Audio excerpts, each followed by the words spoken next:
आज के कार्यक्रम के अध्यक्ष प्रसिद्ध उद्योगपति श्री सुरेंद्र आर्य जी, बहुत संस्थाओं से आप संबद्ध हैं, समाज सेवा में अग्रणी हैं।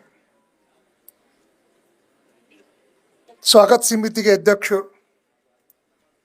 श्री अशोक जी, उनका परिवार हम जानते ही हैं, दिल्ली का बहुत प्रसिद्ध परिवार है। कार्यक्रम के संयोजक श्री रमेश जी,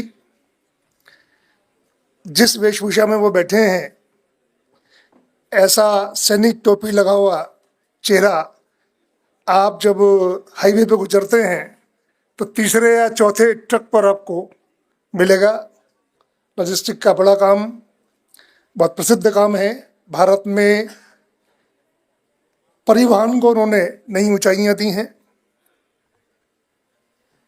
सभी सम्मानित संस्थाओं के प्रतिनिधिगण तथा निजी रूप से अपने सेवा कार्यों से सम्मानित होने वाले अतिथिगण, सभागार में उपस्थित आप सभी, जिनके प्रत्यक्ष अप्रत्यक्ष सहयोग से संस्थाओं और व्यक्तियों को आज ये सम्मान का अवसर प्राप्त हुआ, सभी आयोजक भाइयों और बहनों,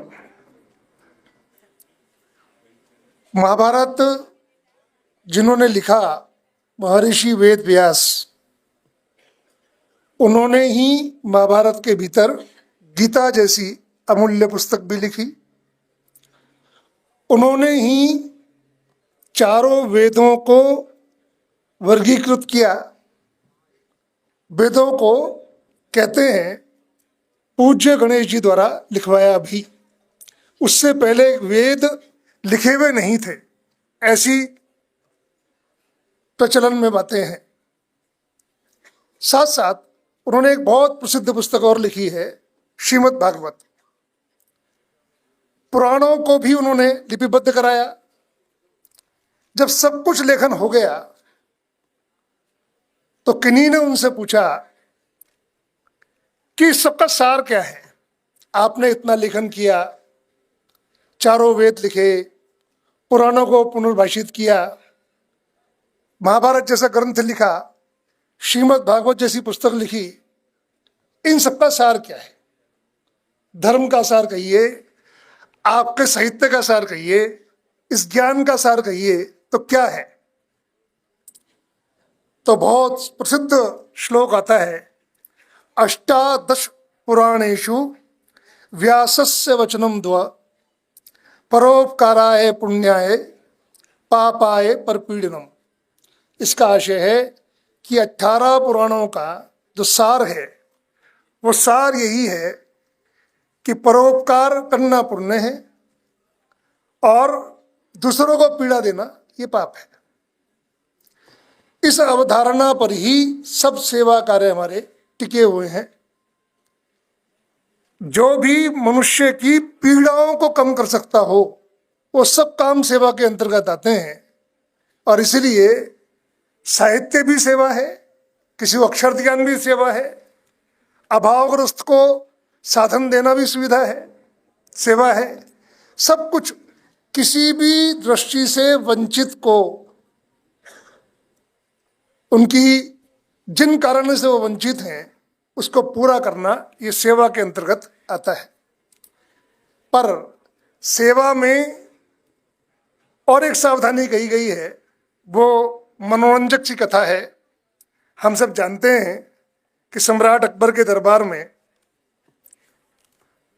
जिनको बहुत प्रसिद्ध शब्द आता है, राम रहीम बोलते हैं सब लोग, पर रहीम कौन है ये कम जानते हैं। अब्दुल रहीम खान खाना, ये अकबर के दरबार में नवरत्नों में से थे। उनके अभिभावक बैरम खां के पुत्र थे, वेदज्ञ थे, नीतिज्ञ थे, सिपह सलार थे, रियासत के मालिक थे, सेनापति थे, शूर थे, कवि थे।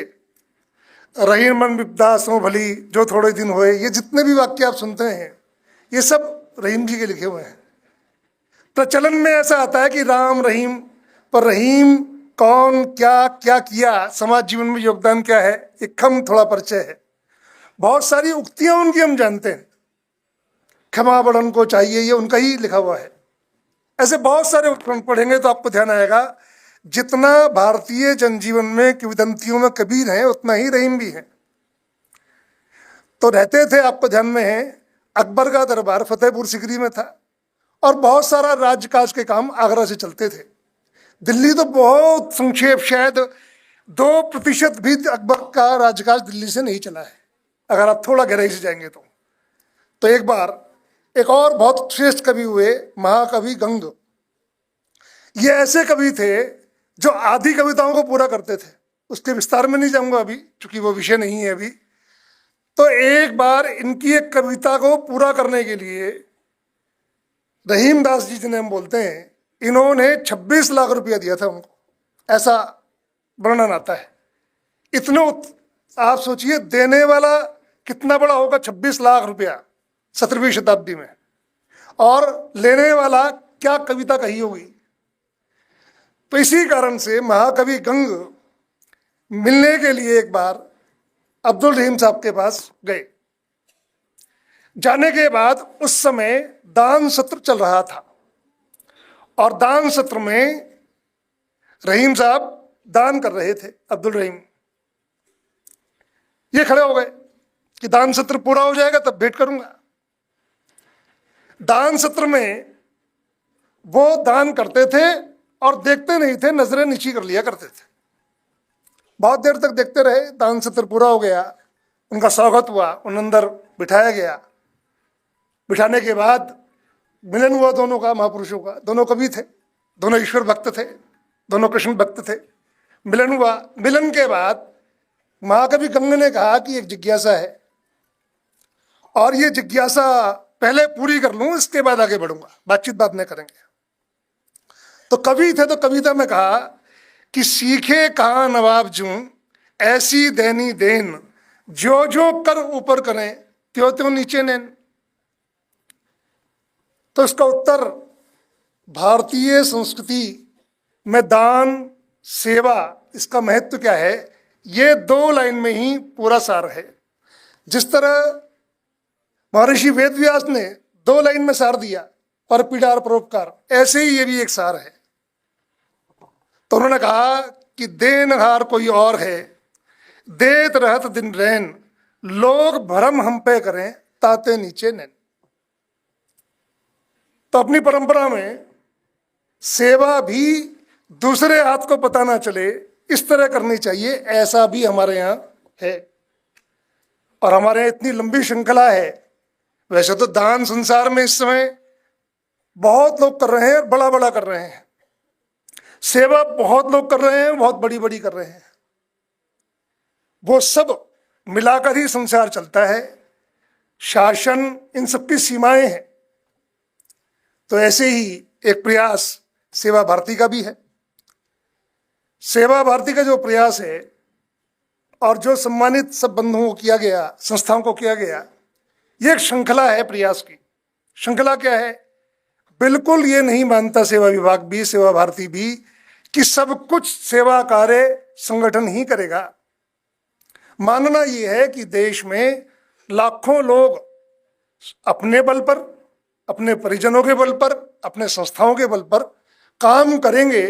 उन सब कामों को प्रोत्साहन देना, उन सब कामों को सम्मानित करना, क्योंकि वो सब काम ही हमारे हैं, इसलिए अम्ब्रेला ऑर्गेनाइजेशन की तरह सेवा भारती काम करेगा। बस इसमें इतना ख्याल रखने की बात है, थोड़ा सा एक कदम और आगे चलना है। कदम क्या है? कभी कभी राष्ट्रीय विषयों पर कोई एक चीज, किसी एक बात पर हम सहमति बनाकर सारी संस्थाएं उस ओर कार्य करें, ये भी इससे आवश्यकता है। जैसे हम जिस परिसर में हैं, ये बाबा राव भीमराव अंबेडकर जी को समर्पित पूरा परिसर है। जब आप नीचे जाएंगे, आप यहाँ पर एक शब्द लिखा हुआ है समरसता, नीचे जाएंगे इधर से, आप ध्यान में आएगा आपको। आशय क्या है? जब सेवा भारती शुरू हुई तो एक विषय ये भी था कि सेवा के माध्यम से समाज में समरसता आनी चाहिए। समरसता का हर तरह से, हर प्रकार का संदर्भ है। ऊंच नीच का भेदभाव समाप्त हो, जाति का आधार पर छोटे बड़े का भेदभाव समाप्त हो, कम आय ज्यादा आय वाले श्रेष्ठ हैं, कम आय वाले कम श्रेष्ठ हैं, ये भाव समाप्त हो। ये सब समरसता के पहलू हैं।